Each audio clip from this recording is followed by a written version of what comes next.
gente vai para o nosso keynote Aprender a Aprender, com a Thaís Viana, e ela vai trazer justamente uma reflexão sobre as ferramentas de aprendizado adulto voltadas para a tecnologia, bebendo da fonte da pedagogia para adultos, para responder as perguntas como conciliar a agenda, a carreira e as demandas no mercado. Quem vai conduzir esse conteúdo é a Thaís Viana, ela é dev e sócia na Gama.cc, diretora de TI na Associação Python Brasil, PyLady, essa comunidade incrível, né, do Rio e no Brasil também, e mestra em inteligência artificial, entusiasta de comunidades de tecnologia. Thaís, te convido a entrar no nosso palco virtual, também receber aí as palmas das nossas mulheres maravilhosas. E se você tem pergunta ao longo da palestra, se você tiver alguma pergunta para a Thaís, lembra de colocar lá na aba perguntas, escreve, né, pergunta para a Thaís, para a gente poder identificar. Antes, dá uma olhada se não tem uma pergunta parecida que já foi feita e vota também na sua pergunta favorita, que aí ao final a gente abre para essa rodada de perguntas e respostas.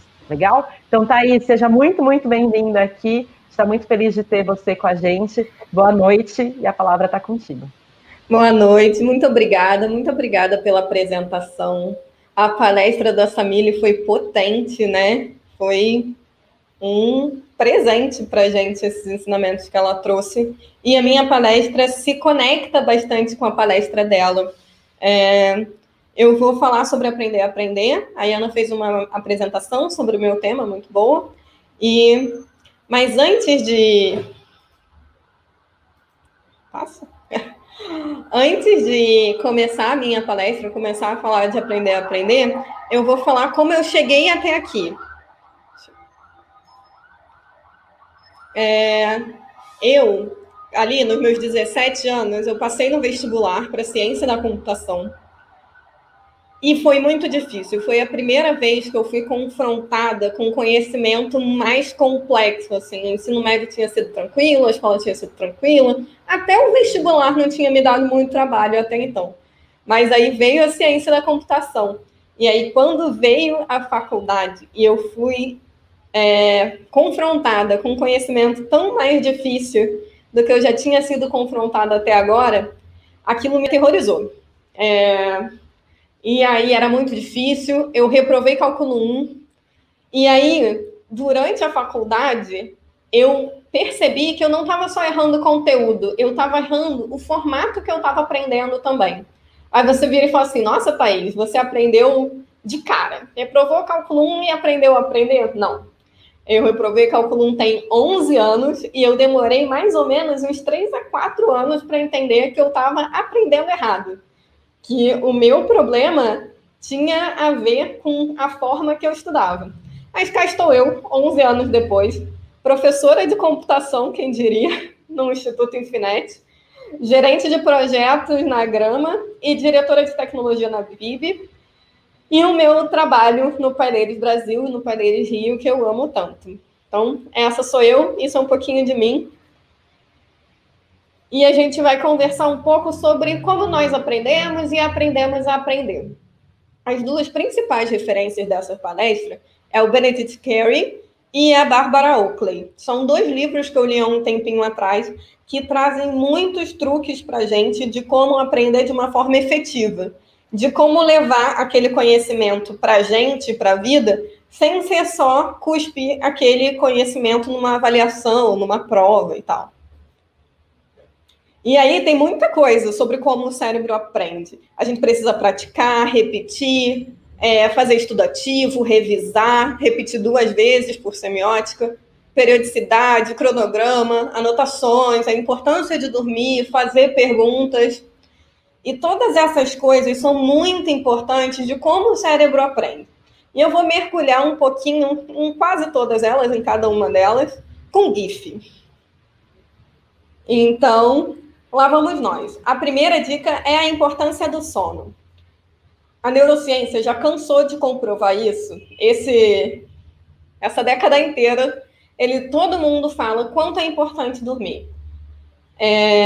Vai ter alguns coaches aí ao longo da vida de vocês que vão virar e falar: mas você tem que trabalhar enquanto eles dormem, estudar enquanto eles dormem. Cara, você tem que dormir na hora de dormir. Porque é impossível aprender com o corpo cansado. E aí, se você chega num momento de exaustão, o seu cérebro já está cheio de toxina que ele vai impedir de absorver o conteúdo que você está estudando. E é capaz até de, se você fizer cometer os mesmos erros que eu cometi na graduação, que a prova é amanhã, vou estudar essa madrugada inteira, a sua cabeça começar a se acostumar a que aquele conteúdo é um conteúdo penoso para você. Então, aquilo que devia ser um aprendizado para você levar para a vida inteira é um sacrifício, porque você deixou para fazer de madrugada, com o corpo cansado, você não priorizou aquele conteúdo. E a exaustão é um péssimo conselheiro para o aprendizado. A segunda dica, que também é uma dica muito famosa, é praticar. O estudo passivo, ele é muito bom, assistir videoaula, assistir palestra, ler livros, de fato, mas ele não é suficiente para aprender. Tem um blog post do Peter Norvig que eu adoro, que é Como se tornar um programador em 10 anos. Como se tornar uma pessoa programadora em 10 anos. Nesse blog, ele vira e fala: só se aprende a programar programando. E isso serve para qualquer formato de aprendizado. Só se aprende a tocar violino tocando violino. Recomendo esse blog post dele. A próxima dica é: faça perguntas. Esse GIF fala: uma criança de 4 anos pergunta, em média, 390 questões ao dia. E fazer perguntas é uma forma muito eficiente de aprendizado, porque pega o conteúdo e transforma ele a partir do seu ponto de vista. Então, quando você está consumindo um conteúdo e você tem algumas dúvidas, aquelas dúvidas já têm a ver com o seu processo de aprendizado, com o que você absorveu, com onde existe lacuna, com quais são as outras coisas que você já sabia e se correlacionam àquilo que você está aprendendo, como fazer conexões. E isso tem muito a ver de como o cérebro entende que aquele conteúdo é importante e ele deve ser priorizado. Outra dica é fazer anotações e, se possível, escrever um blog. Eu não sou do tipo que escreve blog, mas a minha amiga Letícia Portela, ela fez uma palestra para Python Brasil também sobre carreiras, sobre como a carreira dela foi até agora, tem sido. E ela é a maníaca do anotações super bem feitas e escrever blogs. Eu gosto muito de fazer anotações, mas eu tenho anotações mais parecidas com esse GIF aí, que são anotações um pouquinho mais bagunçadas. Qual que é a importância das anotações? Eu costumo estudar assim. Se eu tenho que fazer um curso, se eu quero ler um livro, se ele é técnico, eu vou lendo o livro e fazendo um monte de anotações. E aí, quando eu preciso programar alguma coisa relativa àquele assunto, ou falar sobre aquele assunto, ou consolidar aquele assunto numa palestra ou numa aula, eu vou lá, volto nas minhas anotações, porque as minhas anotações, elas são tipo uma boia salva-vida sobre as coisas que eu sei aonde achar, caso eu tenha dúvida. Então, eu tenho umas anotações que me salvam a pele, assim, estou programando, aí eu tenho uma anotação sobre um determinado capítulo que eu viro e falo assim, tem que voltar nesse capítulo, porque eu preciso sedimentar mais um pouquinho alguma coisa que estava naquele capítulo. Ou agora que eu estou praticando, aquela parte fundamental de arquitetura daquele capítulo cabe muito bem aqui, vou revisar. E aí, quando você faz anotações e você já está no período de estudar, de fato, você já fez o compromisso de que você quer estudar, você já começou um curso, você já começou a ler o livro, existe um truque, que é o truque da frequência. Sabe por que o Duolingo ele fez tanto sucesso como uma ferramenta de aprender idiomas? Inclusive, hoje em dia, ele é aceito como teste de capacidade de línguas, né, de aprendizado de línguas em universidade. Você pode entrar numa universidade fazendo seu teste de nivelamento pelo Duolingo, porque o Duolingo ele investiu no formato de que, se você estuda um pouquinho todo dia, você sedimenta melhor aquele conteúdo na sua cabeça do que se você estudar 4 horas só no sábado. E aí, o Duolingo, ele é revolucionário porque ele conseguiu provar que pessoas que estudam meia horinha, 15 minutinhos todo dia durante um ano, têm mais vocabulário e fizeram mais exercícios com aquela frequência do que a gente que fazia 4 horas durante um dia da semana. E como que o seu cérebro entende isso? Ele entende que como você está sendo confrontado com aquele assunto várias vezes... Ih, gente, ambulância, eu vou deixar passar, senão vai gerar concorrência aqui. Pronto. Como você está sendo confrontada com aquele assunto várias vezes, aquilo é importante, porque aquilo faz parte da sua rotina. Se você faz aquilo direto, seu cérebro consegue virar e falar assim, isso aqui eu tenho que manter, porque amanhã eu vou precisar disso de novo. E aí amanhã eu vou precisar disso de novo. Ou daqui a 2 dias eu vou precisar disso de novo. E aí, outro truque de fazer as coisas com frequência é organizar um cronograma. Virar e falar, olha, eu vou estudar, eu vou fazer esse curso. Esse curso, ele leva 40 horas. E aí, eu não tenho 40 horas sequenciais. Meu dia tem 24, não dá para fazer num dia só. Não é inteligente fazer esse curso numa levada só. Ficar 40 horas sem dormir e acabar o curso. Sabe o que eu vou fazer? Eu, que sou uma pessoa que trabalho, que já tenho uma carreira, eu vou separar esse curso de 40 horas em 2 vezes por semana, durante 10 semanas. E aí, durante 10 semanas, é possível que aconteça algum imprevisto. Então, eu vou colocar o meu cronograma para 12 semanas, para eu ter um tempinho de folga ali, se acontecer algum imprevisto, se eu precisar remanejar alguma coisa. E aí, eu monto o meu cronograma. Eu viro e falo assim, durante 2 horas, toda terça e quinta, eu vou estar disponível para fazer esse curso. Então, quando as pessoas me perguntarem o que eu estou fazendo às terças e quintas, eu falo, estou fazendo o curso tal. Mesmo que ele seja um curso online, mesmo que ele seja na minha casa, porque eu preciso roubar aquela ideia daqueles cursos ou daquela academia que a gente tinha, que era isso, eu tinha que ir até o curso e se eu não fosse na aula de terça-feira, eu ia perder aquele conteúdo. E quando a gente faz um cronograma e a gente cria um compromisso, a gente resolve o segundo maior problema de abandono de cursos online. O segundo maior problema de abandono de cursos online é que eles podem ser feitos a qualquer momento. E se eles podem ser feitos a qualquer momento, vocês sabem, né? Ele pode ser feito em momento nenhum. E esse é o caso de muita e muita gente. Então, o cronograma, ele é essencial para que você se mantenha firme ali no seu objetivo de determinado livro, determinado curso. Passei demais. Voltando. E aí, a repetição. O mesmo blog post do Peter North que eu falei, ele cita um estudo da Universidade de Colorado que fala que para você se tornar um expert em alguma coisa, leva em média 10.000 horas. Essa teoria das 10.000 horas é meio furada, esse número não é um número mágico, é sobre uma média e tal, difere para cada pessoa. Mas eu enxergo essa teoria como um alívio, sabe?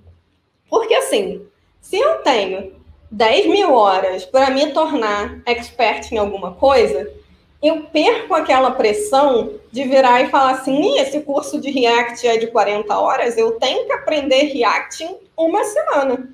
Porque em uma semana eu faço 8 horas todo dia, depois de uma semana eu já estou sabendo React. E não é assim que a gente aprende, não é assim que a gente sedimenta conteúdo, e principalmente não é assim que a gente vira expert em alguma coisa.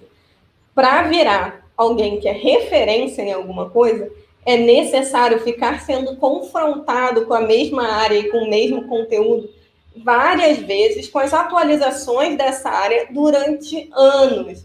Então, se você trabalha 8 horas por dia na área, demora mais de 5 anos para você se tornar expert em alguma coisa. Então, é bom que a gente use isso do tipo, tá bom, eu estou aprendendo a programar, mas eu não estou me formando programadora hoje eu vou levar um tempo, eu vou praticar, eu vou repetir, e eu vou fazer tudo isso bem no meu tempo. E eu vou repetindo, porque eu só consigo chegar lá se eu repetir. E eu tenho que repetir assim, ó. Gostei, vou fazer isso de novo, vou programar de novo, vou fazer outro projeto, vou entrar num desafio novo, vou me voluntariar em alguma coisa do PyLanes. E aí, uma das melhores formas de repetir as coisas é tornar elas uma rotina. O livro é... qual é o nome do livro? Vou ter que colar aqui. No livro A Força do Hábito. O livro A Força do Hábito, ele traz essa ideia de que as coisas se tornam rotina. Ele estudou isso durante muitos anos. E fala isso. As coisas se tornam rotina toda vez que você tem um gatilho e uma recompensa. Então, se você quer estudar, se você quer montar aquele cronograma, você precisa de um gatilho. Você precisa virar e falar assim, nem que esse gatilho seja preso num tempo. Todo dia, quando der terça e quinta, às 6 horas da tarde, eu vou começar o curso. Eu vou estar preparada para dar play nesse curso. E se você faz muito isso vira uma rotina. Você começa às terças e quintas, organizar todo o seu tempo para às 6 você estar ali naquele momento. E aí todo o restante do seu dia, ele começa a ser um dia que ele funciona de uma forma mais orgânica com aquela rotina que você criou. E ele vira e fala assim, qual é o pulo do gato do criar uma rotina? É se dar a recompensa. Então, se você está fazendo o curso toda terça e quinta, se dá uma recompensa por ter conseguido fazer o curso. Nem que seja um lanche legal, se parabeniza com... tem autoria das suas conquistas, porque quando você chega no meio do curso é muito legal, e quando você termina o curso é muito recompensante você conseguir terminar um curso. Principalmente um curso que você fez direito, que você só não assistiu às aulas cansada e tal, sem dormir 2 horas da manhã.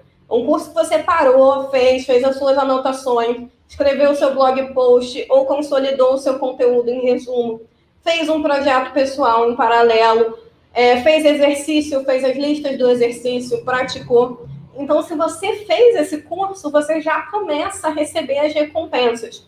Mas é muito importante que você lembre disso. Se eu quero criar um hábito, eu preciso que a minha rotina ela tenha tanto o gatilho quanto a recompensa. Eu preciso terminar esse curso, mandar uma mensagem para o meu cérebro falando, foi legal fazer essas 2 horas de curso. E uma coisa que é muito importante é não parar até terminar. Mas só tem um segredo de não parar até terminar. Você precisa alinhar os seus objetivos. Por quê? Se você não nasceu em berço de ouro que nem eu, você tem que trabalhar todo dia. Você tem todas as outras coisas que você queria estudar. E você precisa entender o que é esse caminho de aprendizado, que muitas vezes é penoso. Aprender alguma coisa... quando você começa a aprender, você entra numa curva, que é uma curva de frustração um pouco, que você não sabe, aí você está sendo confrontado com conhecimentos novos, complexos. E aí o seu cérebro, a Barbara Oakley fala muito isso no curso do Coursera dela, ele começa a te sabotar, ele vira e fala assim, olha para lá, ali tem recompensa imediata. Quando você assiste uma série... você fica feliz na hora. Quando você assiste um filme, aquilo te traz um entretenimento na hora. Então, quando você troca esse momento do aprendizado por um momento que é um momento de distração temporária, e aí eu não estou falando que você não tem que ter distração temporária, porque o primeiro conselho é descansar, é dormir e relaxar a sua cabeça, mudar de foco, fazer as coisas com espaço, com frequência, para não fazer muito num dia. Então, tudo isso tem a ver com descansar. Mas você não pode descansar o tempo todo. E você não pode desistir se você quiser chegar no final. E aí você tem que lutar contra essas armadilhas da sua cabeça. Você precisa estar alinhada com seus objetivos e se perguntando, o que eu ganho se eu terminar esse curso? O que esse livro me traz? Ele está alinhado com os meus objetivos de carreira? Ele está alinhado com o que eu quero saber? Ele está me sendo útil? E se os seus objetivos estiverem alinhados, você não vai parar até terminar, porque você está ali, ó, de olho no prêmio. E aí, até agora, eu falei de aprender, como aprender a dirigir, como aprender a falar francês, todas essas coisas você aprende igual. Mas, ao contrário de dirigir, programação é uma carreira criativa. E o que eu quero dizer quando eu digo que programação é uma carreira criativa? Eu quero falar para vocês que programação envolve criar coisas, envolve mexer com uma parte de você, uma parte quase que artística, onde quando você não consegue, aquilo volta para você como se aquilo fosse o resultado da sua arte, como fizesse parte da sua obra. E aí, existe um TED Talk da Elizabeth Gilbert, que escreveu Comer, Rezar e Amar, que eu adoro, que é esse, Your Elusive Creative Genius. Nesse TED Talk, ela aborda a ideia de que a genialidade é algo extracorpóreo.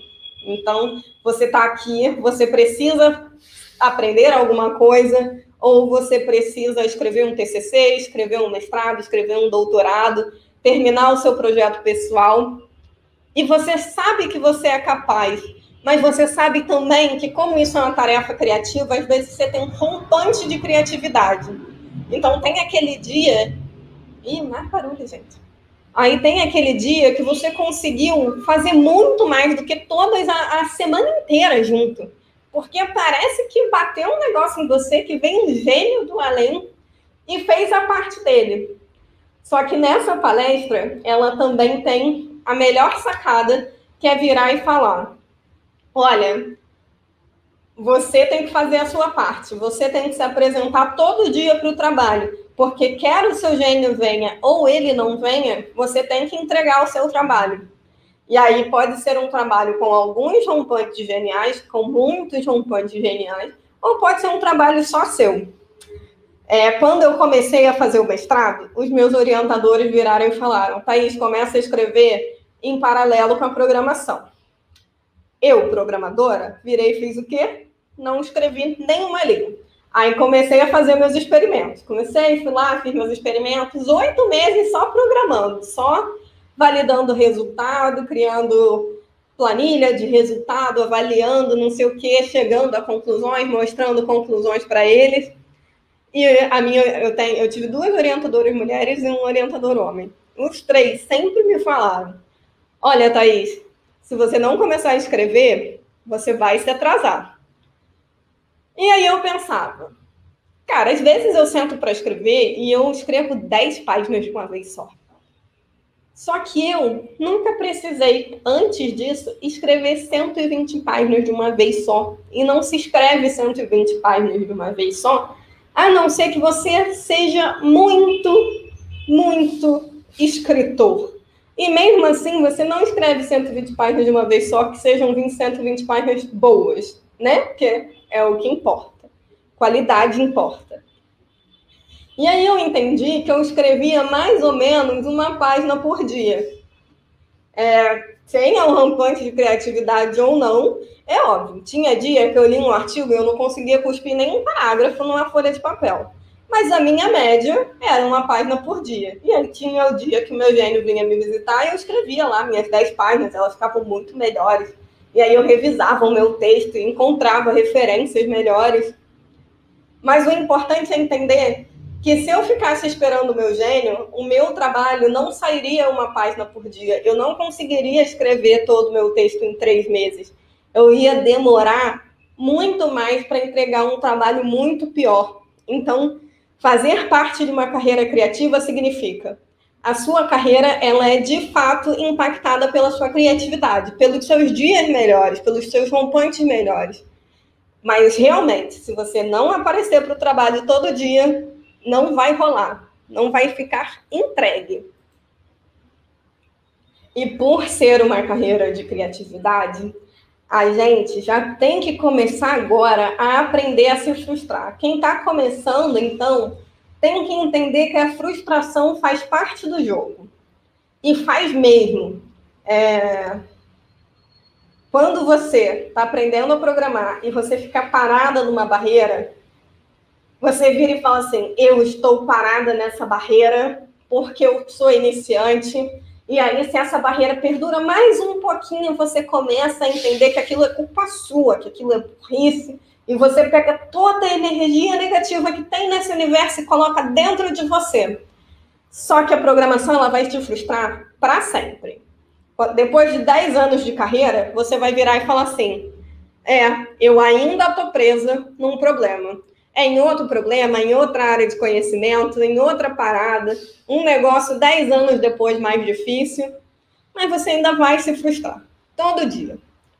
E no dia que você não se frustrar, você vai virar e falar assim, aonde é que foi a minha frustração de hoje? É inerente ao trabalho. Se você quer ficar nesse jogo a longo termo, você vai ter que aprender a lição. Ficar parada numa tarefa não diz nada sobre você, só diz sobre a tarefa e como você está executando a tarefa. Quando você separa essa frustração de você, essa frustração é sobre uma tarefa. Você consegue entender que o seu processo de aprendizado, ele leva em consideração a frustração. Você precisa daquela frustração para aprender a criar uma maturidade para estar no ambiente criativo. Sem frustração, não existe criatividade. E é muito importante que você encontre o seu próprio caminho. Eu dei umas dicas, que são dicas que muito provavelmente vocês já ouviram várias vezes. Mas tem muita gente aí na internet falando para você que sabe a receita para você aprender. Muita gente. Que vai te vender o curso para você se tornar a melhor programadora, passaporte sênior, ou seja, uma programadora incrível em uma semana, ou todas essas chamadas idiotas de faça tudo muito rápido e ganhe um salário de 20 mil reais como programadora para ontem.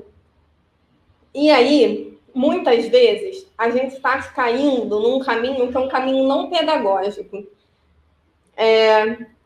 Às vezes, as pessoas que montam curso falam as frases, nossa, é muito bom montar um curso porque você dá esse curso uma vez e você nunca mais precisa se preocupar com ele. Ele é só um rendimento passivo. Só que isso não é sobre aprendizado, entendeu? Isso é como ganhar dinheiro expondo um conteúdo. E não existe problema nisso, não existe problema em vender, não existe problema em receber por criar conteúdo. Claro que não existe problema. Existe problema em você depositar toda a sua confiança no seu caminho de aprendizado em alguma estratégia como essa, que é uma estratégia que é mais cativante do que pedagógica. Porque, vou falar, você entra nesses sites de curso online, tem um monte de cara com o mesmo padrãozinho, cadeira gamer, microfone caro, que vira e fala, vou te ensinar a programar. E o que ele faz é a mesma coisa que o curso de cálculo faz, que é mostrar o conteúdo para você. Se você já aprendeu cálculo, você já viu um livro de cálculo? O livro de cálculo ele é bem pouco pedagógico. O que ele faz? Ele vai te apresentando o cálculo como quem apresenta cálculo para um brother que já sabe cálculo. E aí, esses caras, a maioria desses caras que vende curso de programação nesses sites de curso online, eles fazem a mesma coisa, eles são os atores de conteúdo gravado. Eles viram e falam assim, senta aqui do meu lado que você vai fazer esse projeto aqui comigo. Essa rede social aqui comigo, esse projeto de lista de tarefas. Ele dá um projeto, fica programando e lendo o código dele em voz alta sem a menor esforço pedagógico, sem te passar uma lista de exercício, sem falar qual projeto pessoal você devia estar fazendo em paralelo, sem te ajudar a montar o teu cronograma de como você devia estudar. E aí você vira e fala para mim, Thaís, mas quando eu entro num curso desse, eu estou partindo do conceito que eu vou ser autodidata. E aí eu vou falar com você, mas poxa, eu vou te dar um exemplo de autodidata com sucesso, que é o exemplo. Se eu estou dando um curso, e aí eu tenho uma turma inteira de alunos, e aí uma aluna, ela não vai a nenhuma aula, e não faz nenhuma monitoria, e eu libero ela para fazer a avaliação e ela passa, ela é uma aluna autodidata? A gente considera isso um exemplo de aluna autodidata de sucesso. Mas uma coisa que eu vou falar para vocês sobre a pegadinha é: essa aluna, ela não precisou descobrir o que ela tinha que aprender. Para ela, já estava definido o que ela tem que fazer nessa cadeira pelo MEC. E aí, o material de referência, o material de apoio, também já estava definido pelo professor. E aí, quanto tempo uma turma consegue entender aquele conteúdo, também já estava pré-definido por aquele professor. Inclusive, apesar de não ter ido às aulas, aquela aluna teve acesso às notas de aula, teve acesso aos PDFs, de como aquele conteúdo foi dividido, como que ele é melhor de ser estudado, quais capítulos dá mais atenção, quais capítulos demorar mais. E depois disso, essa aluna também fez uma avaliação feita por um professor. Então, quando a gente fala de autodidata, a gente tem que ver se a gente não está caindo numa pegadinha, numa cilada. O Sócrates, ele fala, quando perguntado, o livro dá sempre a mesma resposta. Isso é muito importante para a gente saber que a gente precisa, num processo de aprendizado, da dialética. A gente precisa tirar as nossas dúvidas, a gente precisa se comunicar, a gente precisa se comunicar com gente que saiba a mesma coisa que a gente, com gente que saiba mais do que a gente. E tudo isso só é possível se a gente se abrir. Mesmo num curso online, que seja desses cursos, você tem que participar do fórum, você tem que tirar dúvida. Existem formas de você usar essa estratégia pedagógica mesmo nos cursos online, e é isso que vocês precisam ficar ligadas. Porque vem essa dúvida, como que eu vou saber o que eu preciso saber, dado que eu não sei? E aí você pode ser essa pessoa. Eu vou saber porque eu sou a pessoa mais inteligente que eu conheço. Eu entrei no Google e descobri como aprender a programar. Fui nos primeiros 3 links e descobri tudo o que eu preciso saber. E aí, sem uma orientação pedagógica, sem alguém que de fato se preocupe com o seu caminho de aprendizado, com o que você tem que aprender, com qual referência você vai aprender, qual tipo de aprendizado é o seu, se você é melhor com livros, se você é melhor com cursos, se você é melhor lendo, programando e depois fazendo curso, ou fazendo curso e depois programando.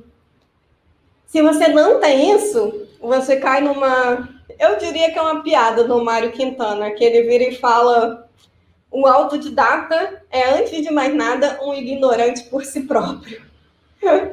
Que é a pessoa que não tem a menor noção do que ela deveria saber para ser considerado alguém que entendeu aquele conteúdo. É uma pessoa que não sabe se avaliar sozinha, é uma pessoa que não sabe corrigir os próprios exercícios que faz. E aí, dado que eu não sei, como é que eu corrijo meus exercícios? Como é que eu vejo se o meu projeto foi bem feito? Mas o que você precisa tirar dessa palestra é que você não está sozinha. Se a Ana falou que tem 400 pessoas assistindo essa palestra, se tem 400 pessoas, eu garanto a você que tem pelo menos 150 no mesmo nível de estudo que você está, querendo aprender as mesmas coisas que você está aprendendo. Então, por mesmo que você esteja online, mesmo que você tenha escolhido um curso para fazer, você não está sozinha e você não precisa se sentir sozinha. O caminho de aprendizado, ele não é solitário. Você precisa trocar ideia, você precisa ir no fórum, você precisa se comunicar com as pessoas, tirar as suas dúvidas, ajudar as outras pessoas, compartilhar as suas anotações.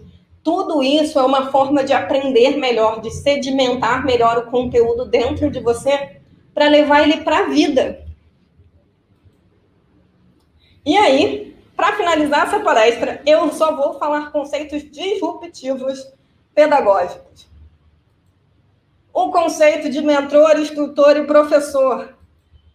Se você está fazendo um curso e você se percebeu num curso de um ator de código, de um ator de conteúdo, onde a pessoa não está preocupada com com o seu caminho de aprendizado, você viu que a forma com que aquele conteúdo está dividido não está te ajudando, critica aquilo, cara. Vai atrás de um mentor, de um professor, de um instrutor, corre atrás de gente que te dê a referência de quais são os conteúdos que já foram pensados de uma forma pedagógica legal, manda e-mail para as pessoas, escreve no Twitter, corre atrás desse conceito de mentor e instrutor, porque ele faz muita diferença. Trocar com alguém que saiba mais do que você quando você está aprendendo é um diferencial muito grande.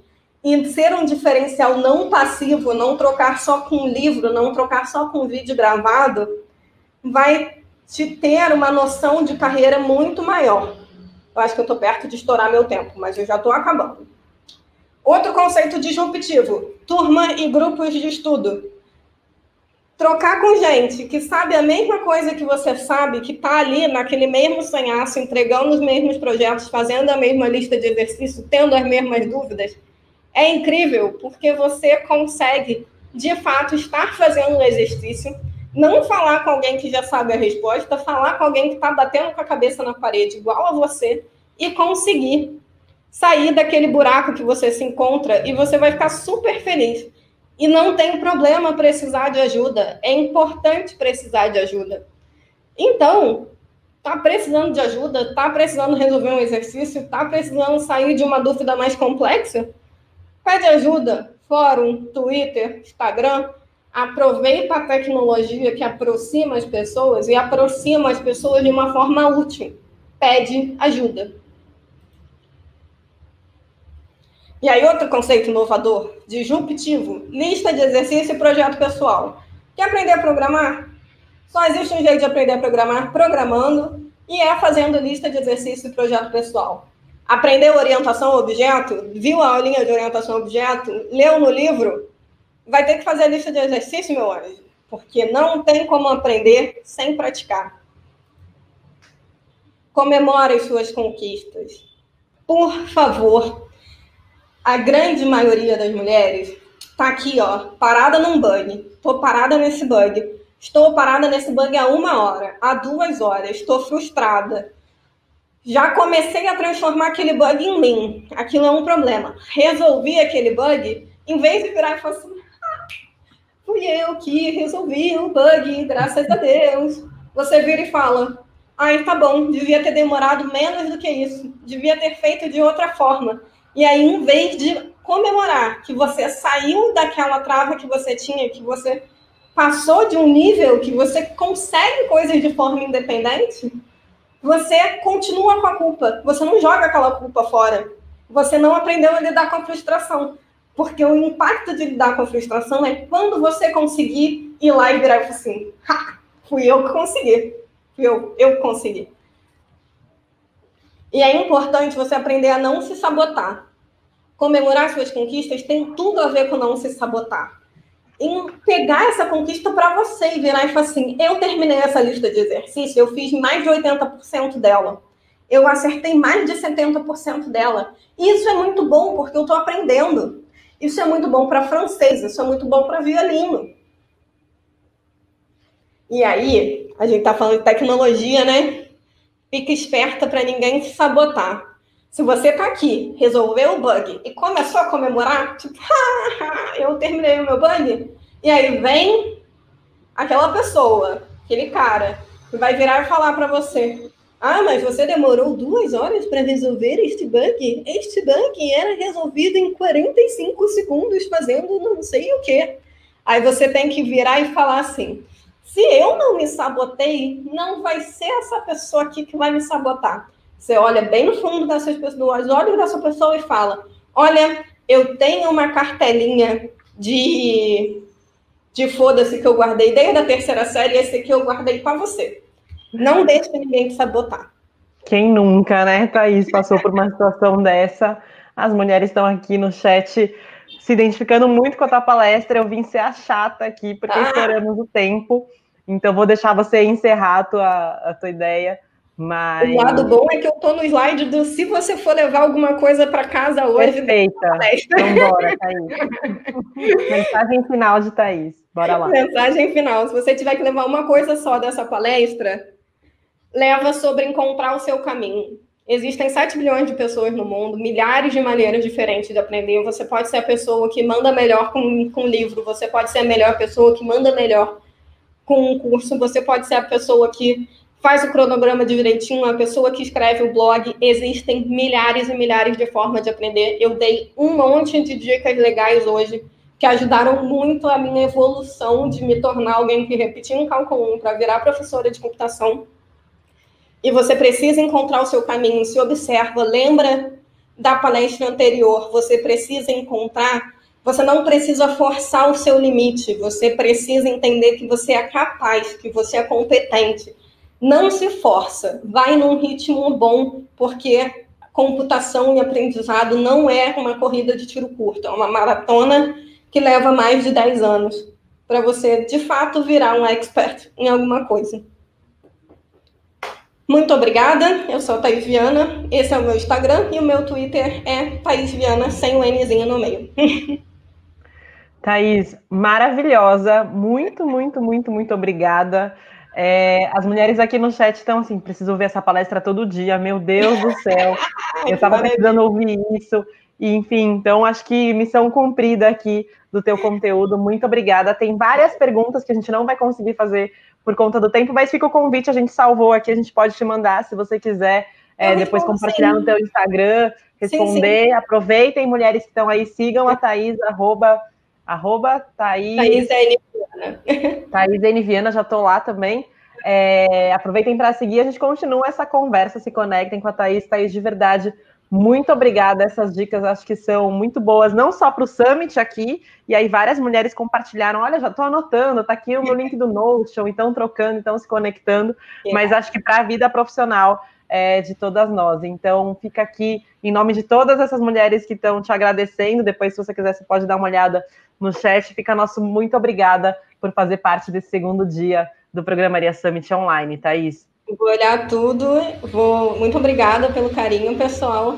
E as perguntas que forem sobre conteúdo, que eu tiver alguma coisa interessante para fazer, eu coloco lá nos stories do Instagram e deixo para vocês lá. Muito obrigada. Perfeito, a gente separou umas super legais e te manda, então. Obrigada, Thaís, boa noite.